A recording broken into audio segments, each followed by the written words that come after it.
का तो तकरीबन हो जाता है और माइंडसेट की बात होती है, तो माइंडसेट क्रिकेट में और सबसे बड़ी बात हुई मोमेंटम की। अब जो मोमेंटम पाकिस्तान लेके आ रहा था, ऑस्ट्रेलिया ने पहला मैच जीत लिया है, वो नए लड़के थे, वो नए लड़के नहीं थे।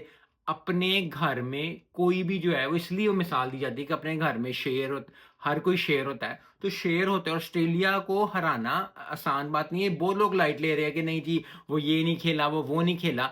ऑस्ट्रेलिया को ऑस्ट्रेलिया में हराना मुश्किल था, ओडीआई खत्म हो गया, अब past is past for reason, अब टी20 की तरफ आगे जाना है, आगे बढ़ना है, आगे कोशिश करनी है। सो आई होप कि पाकिस्तान बहुत quick on the fields learn करने की कोशिश करेगा, क्योंकि quick on the fields learn करना पड़ेगा, क्योंकि अगर लर्न नहीं करेंगे तो टी20 हार जाएंगे तो मोमेंट, क्योंकि हारने का मसला नहीं, आप टी20 हार जाओ, लेकिन कोशिश करके बहुत करीब आके फिर पता चले कि आप कोशिश कर रहे हो। आज के मैच में वो कॉन्फिडेंस लेवल नहीं था जो तीसरे ओडीआई में था। वो शक्लें उस तरह ग्लो नहीं कर रही थी जिस तरह करनी चाहिए थी। यस, वो विकेट्स मिल रही थी, यस वो